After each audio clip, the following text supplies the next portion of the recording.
ny fandresen'ny mpino kristianina ny fandresen'ny mpino kristianina fandaharana totosain'ny faramalala razanajatovo hoenoinao eto amin'ny onjam-peon'ny radio vaovao masoa isaky ny amin'ny ora toy izao.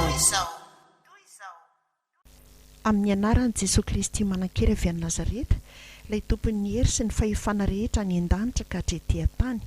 Amin'ny anarany no hiara-bako anao indray, ary androsoako ao anatin'ny tokantranonao raha sitraka ho indrindra. Raha anisan'izay miasa alina moa ianao na mbola eny ambony fiara, raha sitraka ho indrindra ihany koa ny andray izao fandarana izao, dia efa misaotra anao mialoha sahady ary havana fa eo amin'Andriamanitra dia tsy misy ny kisendrasendra, fa matoa eninao izao fandarana izao dia Andriamanitra te hampandresy anao re. Andriamanitra te hamoaka anao ao anatin'ny ady lavaky ny ady sarotra, ao anatin'ny tahotra, ao anatin'ny tebiteby, ao anatin'izay rehetra tsy araka ny sitrapon'Andriamanitra. Koa mialoha izay iarahantsika eto dia andeha aloha isika hiara-iombana amin'ny ivavaka isika tompoko.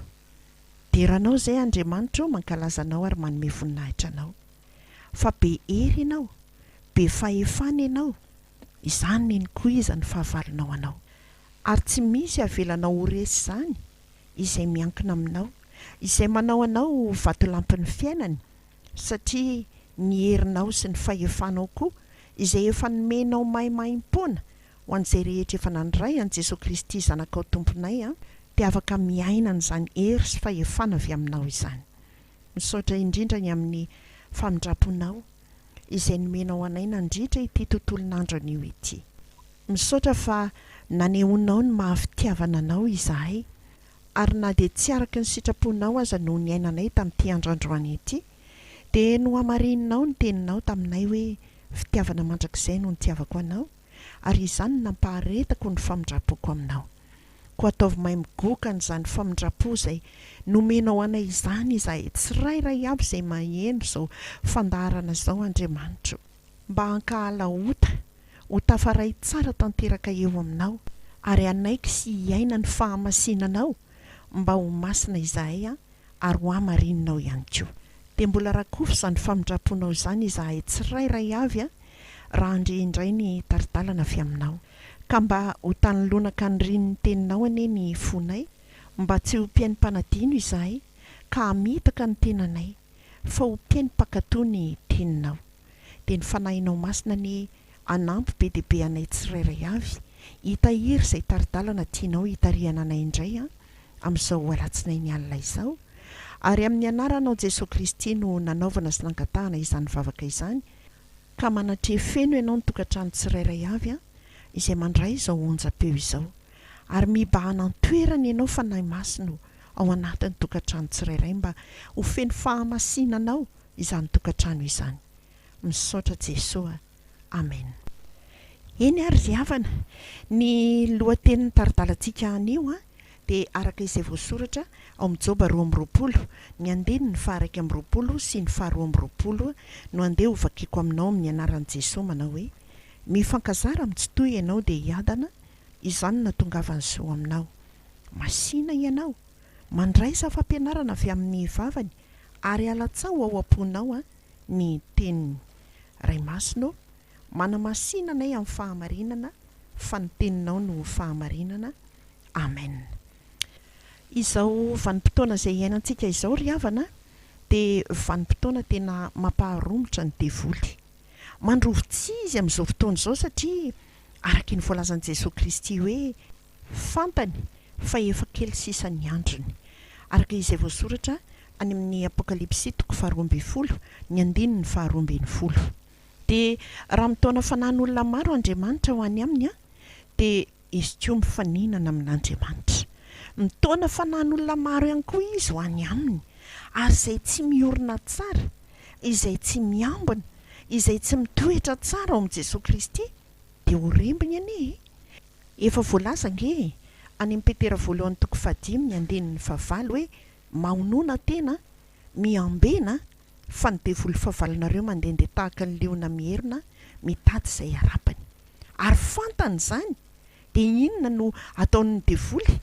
Ataony tsy mahay mahahony teny ianao, ataony tsy mahavita fiambenana ianao, ka na ny teny soratra masina izay efa hainao aratra amin'izay lasa tsy hainao, lasa tsy tadidinao, satria ny devoly dia tsy ho avy raha tsy hangalatra, hamono ary handringana, araka izay voasoratra any amin'ny Jaonina 10:10 tapany voalohany. Dia raha vao tsy miambina anie isika ry havana dia tonga izy mpangalatra anie io ary ny mpangalatra dia efa manana tetikady matipaika mba hangalarany ao aminao, hangalarany ny fiadananao, hangalarany ny fifalianao, hangalarany ny fahononan-tenanao, hangalarany mombanao rehetra rehefa tsy miambina ianao. Ary fantany ihany koa izany hoe ny fifankazarana amin'ny tsy toy izany no mampiadana. Ny fifankazarana amin'Andriamanitra dia tena mampiadana, satria Andriamanitra dia Andriamanitra ny fiadanana. Ary izay rehetra mifandray aminy, izay rehetra tsara fifandraisana aminy, dia tsy maintsy miadana fa ataoko anaty fonoteny mandrakariva ny hoe raha miambina tsara ianao. Ka na inona ady mafy lalovanao, sedra izay mahazo anao, fizahan-toetra izay mianjady eo aminao, dia tsaroana hoe manam-piadanana ianao rehefa tsara fifandraisana amin'Andriamanitra. Ary aza raha tsaroanao ry havana ny fandaharantsika izay ny fandimby teto izay nanamafisana hatrany hatrany ny hoe ataovy re izay tsara fifandraisana anao amin'Andriamanitra. Falazaiko anao fa io tenin'Andriamanitra rehetrarehetra izay voasoratra ao anaty Baiboly io, fantatry Satana avokoa io. Satana nge anjely miara-nonina tany amin'Andriamanitra taloha fa nazera tetỳ ambonin'ny tany izy. Ka rehefa tsy tafahorona tsara ao amin'Andriamanitra isika, rehefa tsy tafaray tsara amin'Andriamanitra isika, dia izy ny matanjaka noho isika. Noho izany ilaintsika ry havana izay tena lakilehan'ny fandresena eo amin'ny fiainantsika iorina tsara. Izany nge ny nampatonga ny Paoly Apôstôly ny teniny hoe miorena tsara ianareo izy ary aza miova, araka izay voasoratra any amin'ny Korintiana 1:10 tapany voalohany izany nambarako taminao izany. Fantatry ny devoly ny voalazan'i Jesosy Kristy araka izay voasoratra any amin'ny Jaonina 10:7 hoe raha miray amiko ianareo ka mitoetra tsara ao anatinareo ny teniko dia angatao izay tianareo na inona ho tonga aminareo izany. Dia ambarako anao fa ataony izay tsy hampiray anao amin'Andriamanitra, ataony izay tsy hahatafa-toetra ny tenin'Andriamanitra ao anatinao. Amin'izay ianao rehefa mangataka amin'Andriamanitra, mivavaka amin'Andriamanitra, dia ataony fiomezana fotsiny fa tsy azo valim-bavaka izany mihitsy. Io devoly io ange dia tsy hita maso fa fanahy ratsy eny amin'ny rivotra izy io, araka izay voalaza ao amin'ny Efesiana 4:12. Tsy hitanao io, fa kosa tena manana hery matanjaka izy raha ohatra ka tsy tafaray amin'Andriamanitra isika. Izany no andresen'ny ratsy mandrakariva ny fiainan'ny olona rehetra. Ary nampiany kristianina raha dia tafiditra ao anatin'izany olona rehetra izany rehefa toka hoe tsy miambina, tsy tafaray tsara amin'Andriamanitra, tsy mampitoetra ny tenin'Andriamanitra ao anatintsika ao isika, ary tsy miaina n'izany tenin'Andriamanitra izany. Be dia be nge ny mahalala tenin'Andriamanitra fa tsy hiainana nge izany raha mbola kristianina ka nandalo sekoly lahady na sekoly sabata na manao katesizy, dia tsisy izay tsy malala sy efa nandrehana izany hoe Jaonina 7:4 izany hoe toy izao ny tiavan'Andriamanitra izao tontolo izao, nomeny ny zanan'lahy tokana mba tsy ho very izay rehetra mino azy fa hanana ny fiainana mandrakizay, fa tsy miaina n'izany famonjen'Andriamanitra izany. Antika lasa very, lasa tsy manana ny fiainana mandrakizay. Ny fiainana mandrakizay dia fantatrao dia ny mbola ety ambonin'ny tany ianao hoe ho any amin'ny mandrakizay any an-danitra ianao sa ho any amin'ny mandrakizay any amin'ny hafobe. Mila mahazo antoka an'izany sika ry havana izay efa nandray an'i Jesosy Kristy ho tompo sy ho mpamonjy ary mpanjaka ny fiainantsika. Fa rehefa miorina tsara ao amin'Andriamanitra isika dia mahatamana ny fanahy masina ao anatintsika anie. Ary io fanahy masina io io no mampahatsiaro antsika ny zavatra rehetra. Ka rehefa tsy mibahan toerana ao anatintsika io fanahy masina io, amin'ny alalan'ny fifandraisana tsara amin'Andriamanitra, fiombonana tsara amin'Andriamanitra, dia ny devoly ange ny manjaka hoe esoriny ny fitadidianao, ataon'izay tsy ahatsiarovanao ny tenin'Andriamanitra eo anoloan'ny toe-javatra anankiray izay mitranga aminao. Efa fantany mantsy fa ny tenin'Andriamanitra ne manavaka e. Ny tenin'Andriamanitra ne jiro sy faniliny tongontsika, manazava ny lalantsika, araka izay voasoratra any amin'ny Salamo 7:1, ny 5:1. Manasitrana ne io tenin'Andriamanitra io e. Manasitrana ny fo maratra, manasitrana ny aretina amin'ny nofo rehetra, manasitrana ny areti-panahy rehetra ihany koa ny tenin'Andriamanitra. Ary dia izany inge no angalarany ny tenin'Andriamanitra ao anatintsika e. Raha vao tsy miorina sy tsara fifandraisana amin'Andriamanitra isika, tsy tafaray amin'Andriamanitra isika, tsy mampitoetra ny tenin'Andriamanitra ao anatintsika isika. Ary dia izany no nanokanana ity fandaharana ity tena natao manokana mihitsy izy ity, ampianarana antsika ny fitadidiana ny tenin'Andriamanitra hatrany amin'ny toko sy andininy. Raha manana an Jesosy ianao dia tsy tokony ho kivy ianao ry havana raha toa ka mandalo aty sarotra, satria Andriamanitra mihitsy ange no efa niteny, ary Andriamanitra tsy mba mivadika amin'ny teniny izany, tsy miova izy ho maly anio ary mandrakizay, araka izay voasoratra any amin'ny Hebreo 13:9, fa hoy izy hoe mombanao aho hoy Jehova, ka na levoniko aza ny firenena rehetra izay nampelezako anao, ianao kosa tsy mba ho levoniko. Nefa hanariko araka ny antoniny ihany ianao, fa tsy dia avelako fotsiny. Izany ny tenin'Andriamanitra izay voasoratra any amin'ny Jeremia 7:2. Izany hoe isika tsy natao hoe tsy handalo ady, fa tena mandalo ady tokoa.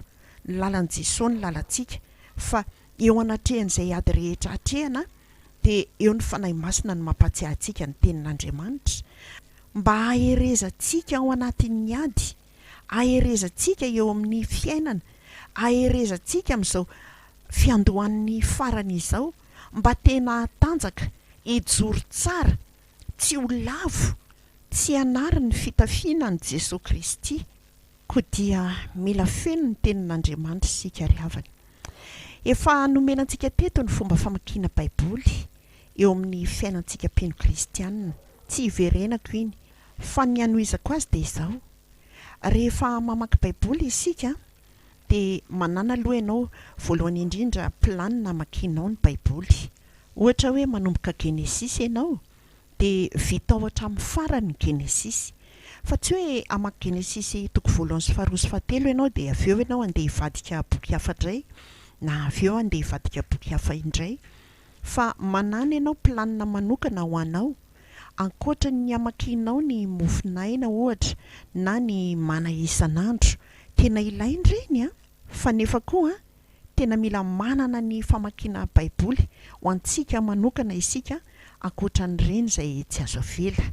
Dia rehefa mamaky ianao izao raha manomboka any amin'ny Genesisy dia mivavaka alohan'ny hamakiana Baiboly, mangataka ny fanahy masin'Andriamanitra anazava ny teny izay ho vakiana, fa efa voalaza ny Petera 2:1-20, fa ny famohan-kevitry ny faminaniana ao amin'ny soratra masina dia tsy efa ny fisainan'ny olona fotsiny ihany, ka noho izany dia mila mangataka amin'ny fanahy masina ny fahazavan-tsaina rehetra hitarika antsika amin'ny famakiana ny Baiboly.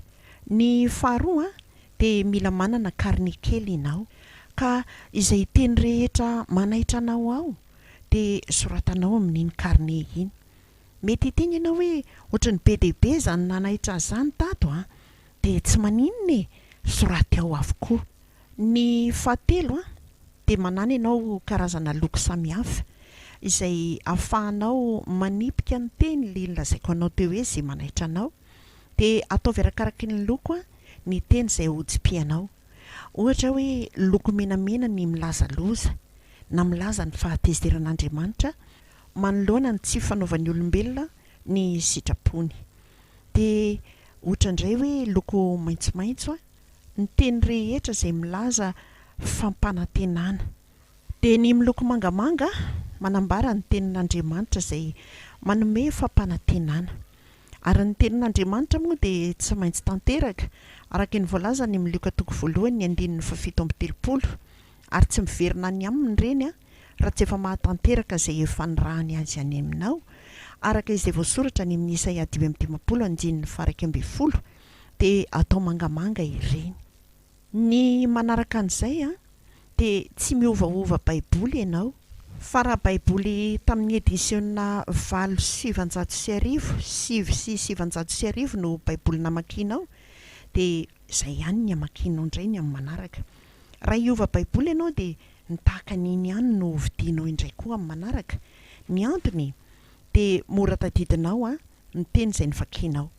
Ohatra ny raisintsika moa teo amin'ny Genesis, ka anisan'izay tena nanaitra anao zao raha namaky tany amin'ny Genesis 4 ianao, dia ny 9 raisintsika ohatra zany izao nivaky ny amin'ny anaran'i Jesosy hoe ary hoy Jesosy tamin'ny Kaina, nahoana ny tesitra ianao ary nahoana ny manjombona ny tarehinao, raha tsara toetra ianao moa tsy ho miramirana fa raha tsy tsara toetra kosa ianao dia mamitsaka eo ambaravarana ny ota, ary ianao ny kendren'ny faniriany kanefa ianao ny tokony hanapaka azy. Izany teny izay voalaza izany dia amin'ny sisiny ankavia, ary ny toerany dia ankavia ambony ato amin'ny baiboly amin'ny édition izay nolazaiko anao teo. Izay moa zany ny dia izay no nambarako anao teo. Dia rehefa azonao izany teny izany dia hiainanao izay raha toa ka ny tsy pianao na tena nanaitra anao. Hiainanao ny hoe ay moa zany raha tsara toetra dia tokony ho miramirana mandrakariva, fa tsy hanjomotra lava na hiketrona lava ny tarehy, na ho feno fatezerana na tarehy ho feno faromotana lava. Tsy tahaka izany zany fa nahazo lesona tao anatin'izay hoe ny tarehy miramirana dia mitory ny fahatsaran-toetra anankiray.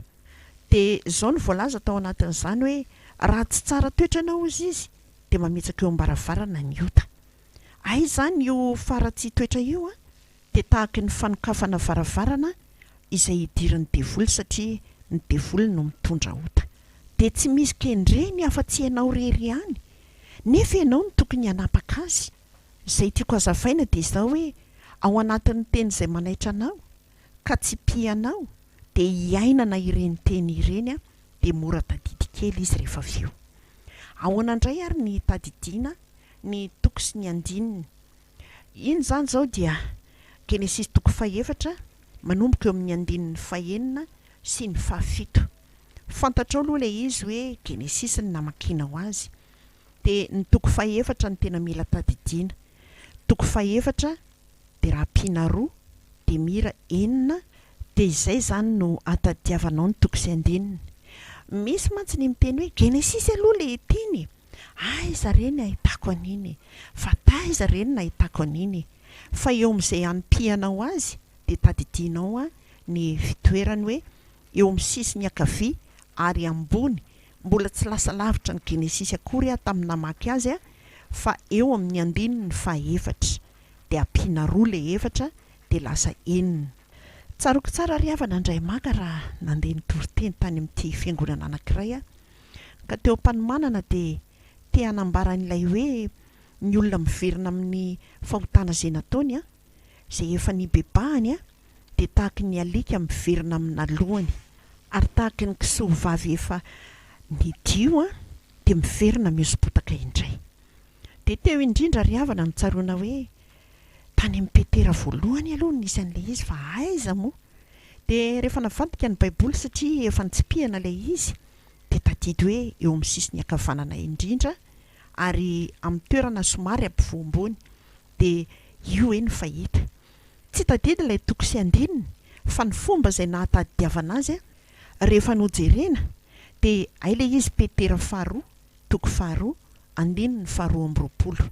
Fa nanomboka hatreo dia tsaroko mandraka ankehitriny hoe misy 2 be dehibe izay ilay izy ao amin'ny Petera 2, toko 2, andininy 2:20. Izany hoe mila manana kajy kely ao anaty saina isika, na koa hoe mila manana lôjika nafisainana isika. Izay tiako ambara amin'izany kajy sy lôjika nafisainana izany dia ohatra izao ilay tenin'Andriamanitra izay milaza ny hoe raha ny oloko izay nantsoina tamin'ny anarako no avy anetry tena. Efa haintsika tsara izany tenin'Andriamanitra izany iny izao dia tantara 2, toko 7, andininy 420. Izany hoe rano 2 no ampitomboana 7 dia mira 440 izay no mora tadidiavana azy. Dia tadidiana mandrakariva raha toa ka ilay édition nolazaiko taminao teo ny baibolinao dia amin'ny baiboly amin'ny pejy ankavia ary eo amin'ny laharana faharoa eo amin'ny kolonna faharoa zany dia eo ampovoambony eo no misy an'izay. Dia tadidiana mandrakariva arak'izany ry havana noho izany tsy dia ilaina loatra. Ahoana moa zany no tokony tenenana azy? Raha tenenina amin'ny teny vahiny dia hoe tsy efikasy mihitsy ny famakiana baiboly hoe nahavita toko 10 andro any na nahavita toko 20 andro any. Tsy misy hifaninana aminao eo fa izay takatry ny saina ihany aloha no vakiana. Tsy maninona nge na toko 2 isan'andro ihany ary na ray ara moa maninona. Ny mofinaina sy ny mana isan'andro ange dia ampahany ao anatin'ny toko 2 azy mba hatsiarovantsika azy tsara, mba hitadidiantsika azy tsara. Dia ny dingana manaraka izay tokony hatao hatadidiavana tsara an'izy ireny dia tena mila manana toerana sy fotoana raikitra amin'Andriamanitra ianao hamakianao ny baiboly. Fa tsy hoe tsy nanam-potoana andro any dia tsy namaky. Dia raha pitsondray ianao vao manam-potoana na amin'ny herinandro indray ianao vao manam-potoana ka tsy hatadidy mihitsy ianao tenin'Andriamanitra sy ny toko sy ny andinina raha indray mandeha ihany ianao no mamaky ny tenin'Andriamanitra. Fa arakaraky ny anaovantsika fampiasana arakaraky ny anaovana exercice an'izany famakiana tenin'Andriamanitra izany no iasan'ny fanahy masina be dia be ao anatintsika ao ary ampahatsahivany antsika nyreny tenin'Andriamanitra rehetra ireny. Dia iainany tery aloha moa ny teny taminao hoe mila manana carnet kely isika na kahie kely ihany koa izay ahafahana manoratra izay teny nanaitra antsika tao anatin'ny teny izay novakiana. Dia raha mety dia atao kelikely omby am-paosy na omby any anatin'ny poketra izay hitanao. Ka rehefa mandeha ianao tsy misy namana, ohatra hoe mandeha anaty bus ianao dia afaka sokafanao iny dia manao tsy anjery an'iny ianao dia mandinika an'iny ao anatin'ny sainao ao. Dia ho hitanao ange ny fahamarinan'ilay voalaza ao amin'ny salamy voalohany hoe sambatra ny olona izay tsy mandeha amin'ny fisainan'ny ratsy fanahy. Mandingana eny amin'ny andininy faharoa hoe fa ny lalan'i Jehovah ny sitrany, eny ny lalany no saintsainy na andro aman'alina. Ho hitanao an'iny fahasambaranao anana fiadanam-po ianao ary rehefa tehirizinao ny teny, rehefa hainao tsara izany tenin'Andriamanitra izany dia ho hitanao ny fahatanterahany. Hanome ohatra ry havana ny amin'izany tenin'Andriamanitra izay nambarako taminao teo izany. Ohatra hoe andeha hamonjy tribonaly ianao na andeha eny anoloan'ny fitsarananao tsy fantatro eny amin'ny fokontany na eny amin'ny sehatra maro hafa isan-karazany fa ianao aloha izany ny voatondro ho resahana amin'izany hoe zavatra rehetra izay alehanao izany. Tsy ilaina ny tahotra, tsy ilaina ny tebiteby, tsy ilaina ny fanahiana, fa ny olona tsy manana ny tenin'Andriamanitra no mitoetra ao anatin'izany tebiteby sy fanahiana sy tahotra izany. Rehefa tsy manana ny tenin'Andriamanitra mantsy dikan'izany dia tsy mitoetra ao aminao Andriamanitra, satria ny teny dia Andriamanitra araka ny voalazan'ny Jaona toko 1 ny andininy voalohany. Fa hafa mihitsy ry havana ary mitadidy sy miaina n'izany tenin'Andriamanitra izany fa eo anatrehan'ny ady izay atrehany izy eo no mampatsiahy Andriamanitra. Raha fantatrao mantsy ny voalaza ao amin'ny Isaia 4:10 ny andininy 7:10 izay milaza indrindra ny hoe ny fiadiana voaforona rehetra izay hamelezana anao dia tsy misy ho ambinina na dia iray aza, dia azoninao amin'ny finoana izany teny izany iainanao izany dia tanteraka aminao izany satria tsy miverina foana any amin'Andriamanitra ho an'ny teny raha tsy efa mahatanteraka amin'izay nanirahanao azy. Ary tsy maintsy tanteraka izany teny izany rehefa mino ianao. Eo anatrehan'izany indrindra nefa dia manozongozona ny devoly. Ataony izay tsy ahatokisanao ny tenin'Andriamanitra dia iny tokoa ianao fa miroro saina. Dia onony amin'ny alalan'ny tahotra ianao, ozongozoniny amin'ny alalan'ny tebiteby sy ny fanahiana rehetra ianao, aza hitako ka izao ny anaovandry zareo aza hitako ka higadra, aza hitako ka toy izao, aza hitako.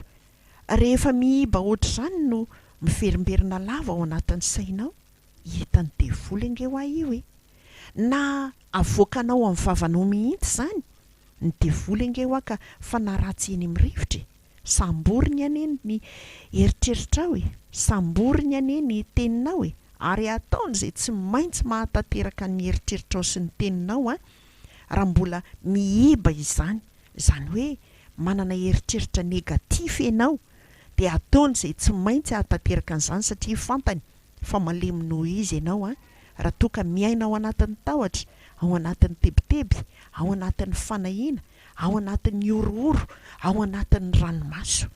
Efa voasoratra any amin'ny Hebreo 12:20 hoe satria efa nandray fanjakana tsy azo ampiroroana isika, teoko sika hanana fahasoavana, etitsika manao izay fanompoana sitrak'Andriamanitra amin'ny fanajana sy ny fahatahorana, fa Andriamanitra dia afo mandevona.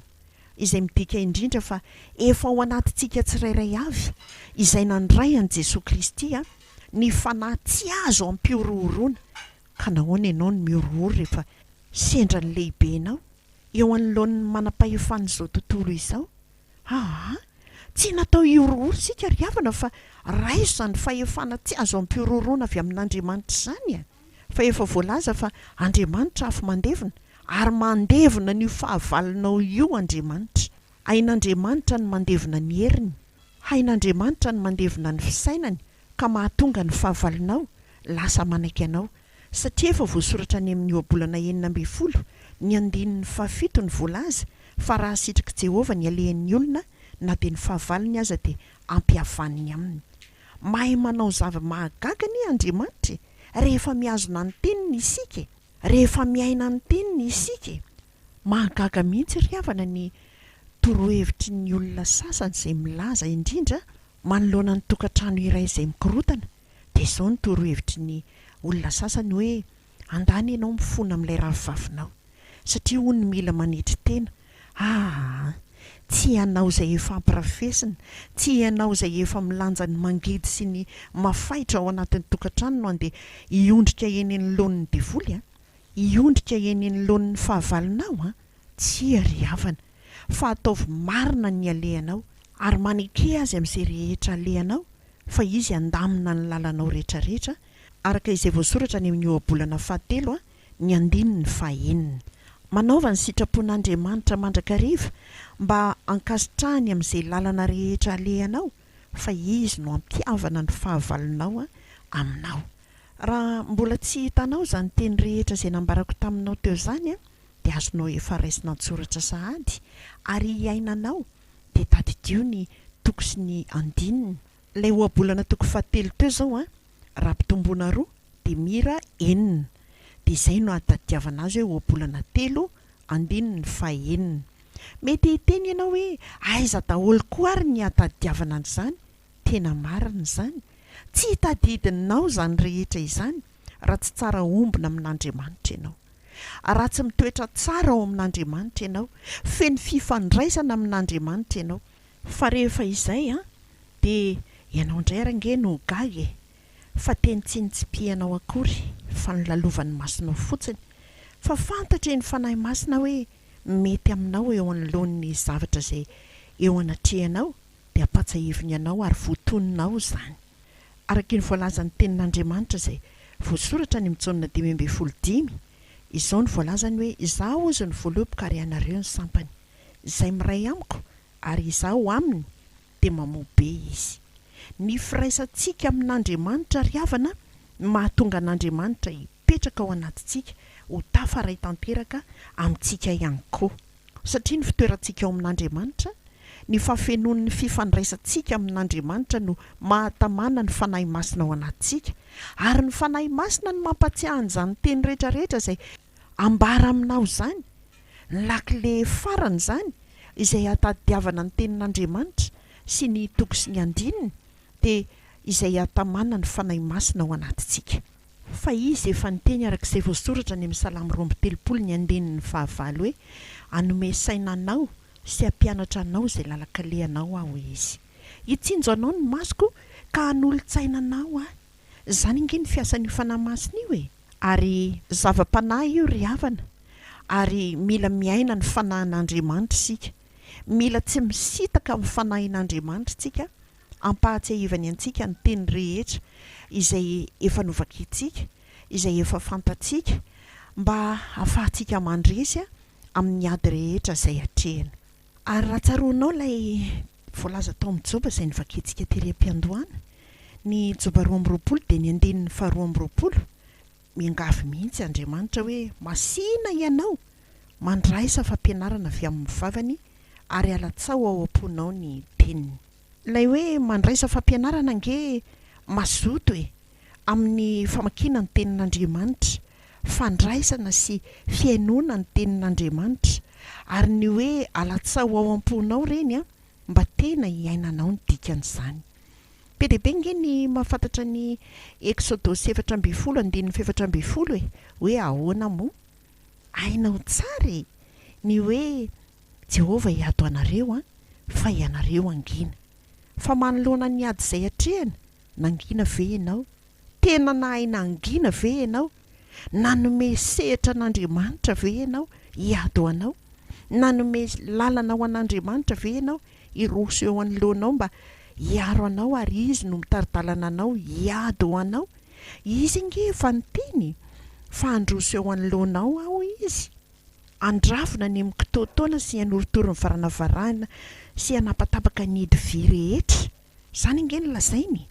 Reo angelay sakana tsy azahoanao ny fandreseny, fa maro ny mpino kristianina tsy mety hanaraka ny tenin'Andriamanitra, tsy mety hiaina ny tenin'Andriamanitra hoe izany ho hiado anao fa ianao mangina, fa dia ny vavandray re no atatatatany, fa dia izy ndray re no misososo melohan'i Jesosy. Ka ahoana moa ianao ny tsy harary fo? Ahoana moa ianao ny tsy ho kivy, tsy ho ketraka?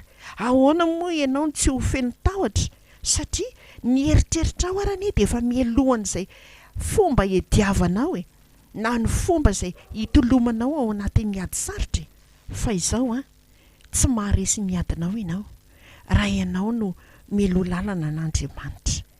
Zany hoe tsy mandrara ny tenin'Andriamanitra fa milohan'ny tenin'Andriamanitra rehetrarehetra ianao. Ka raha Andriamanitra miteny hoe mijanona aloha ianao mbola miroso ihany.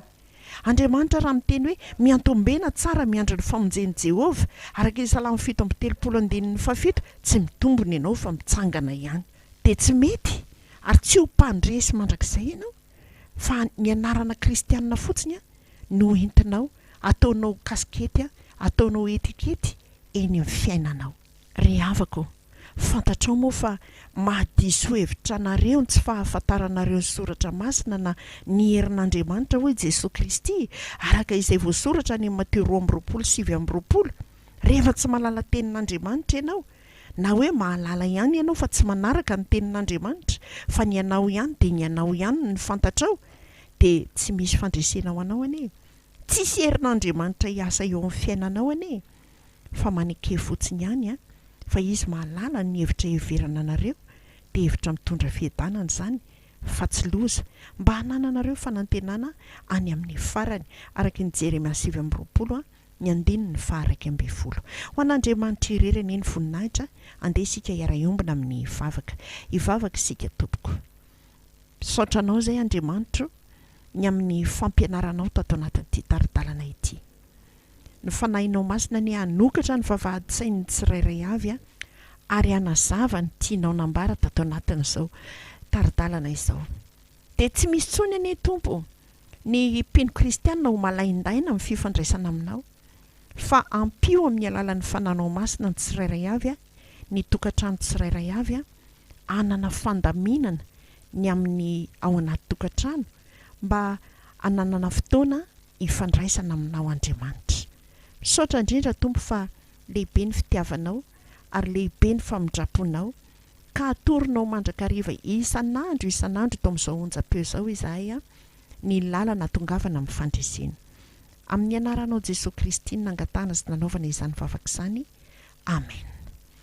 Omeko anao ry havana ny laharana finday raha toa ka misy izay ilainao azy, Ary raha tianao ny hoe averina kely indray mandeha izao fandarana izao dia afaka mijery ianao any amin'ny YouTube radio vaovao Mahasoa fa voarakitra any izao rakipeo izao.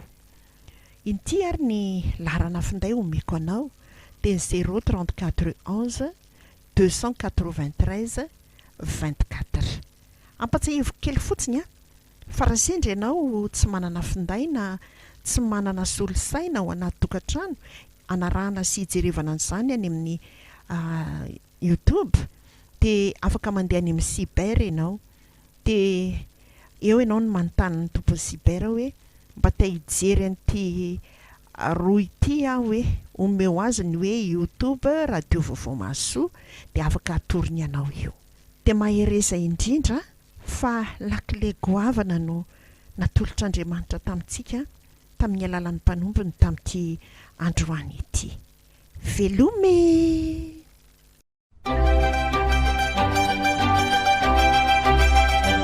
Noenoinao teo ny fandaharana ny fandraisen'ny mpino kristianina. Ny fandraisen'ny mpino kristianina natolotry Faramalala Razanajatovo teto amin'ny onjam-peon'ny radio vaovao Mahasoa.